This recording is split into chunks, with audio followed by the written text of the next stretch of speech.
তুমি কি আর্মিতে চাকরি পেতে চাও? এখন সমস্যা হচ্ছে যে স্যার আমার তো 45% নম্বর নেই, তাহলে কি আমি কোনো আর্মিতে ফর্ম ফিল আপ করতে পারবো? আজকের ভিডিওটি এই টপিক নিয়ে তোমার সঙ্গে আলোচনা করবো।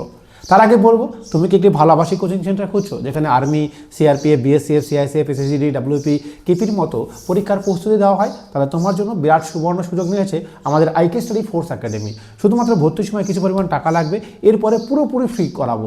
কোনো থাকা, খাওয়া, পড়াশোনা, মাঠ, মেডিকেলের জন্য টাকা লাগবে না।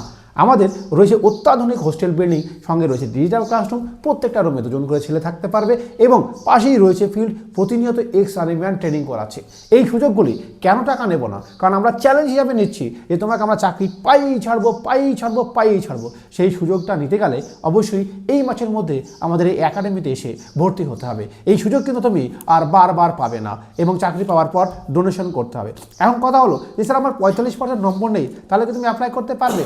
হ্যাঁ পারবে, তবে একটি শর্ত রয়েছে। সেই শর্তটি হলো যে প্রত্যেকটা সাবজেক্টে কমসে কম 33 করে পেতে হবে, কমপক্ষে 5টা সাবজেক্টে, অর্থাৎ বাংলা, ইংরেজি সহ বাকি বেসিক সাবজেক্ট তোমার রয়েছে, অর্থাৎ প্রথম 5টা সাবজেক্টে তোমার কিন্তু 33 করে পেতে হবে। তাহলে তুমি একটা ট্রেডসম্যানে অ্যাপ্লাই করতে পারবে, একটা ডিপার্টমেন্ট রয়েছে সেখানে অ্যাপ্লাই করতে পারবে। এছাড়াও তুমি যদি মনে করো যে স্যার আমার তাও নেই, তবে তোমাকে কী করতে হবে? তোমাকে 8 পাস সার্টিফিকেটটা তুলতে হবে, সেখানে এসআই, ডিআই সবার সই করতে হবে। সই করার পরে তুমি কিন্তু মাঠে গিয়ে অ্যাপ্লাই করতে পারবে। আজকে ভিডিওটি এ পর্যন্তই। আশা করব তুমি বুঝতে পেরেছো যে মিনিমাম 33 করে প্রত্যেকটা সাবজেক্টে লাগলে তুমি আর্মিতে অ্যাপ্লাই করতে পারবে। আর যারা চাকরি চাইছো, সরকারি চাকরি, তারা অবশ্যই আমাদের সঙ্গে যোগাযোগ করো, কারণ আমাদের এখানে একদম থাকা, খাওয়া, পড়াশোনার পাশাপাশি সমস্ত রকমের ট্রেনিং দেওয়া হয় এবং ফ্রিতে করানো হয় এবং চ্যালেঞ্জ করা হয়। চাকরি তোমাকে পাইই ছাড়বো, শুধু ধৈর্য তোমার লাগবে। জয় হিন্দ দোস্ত।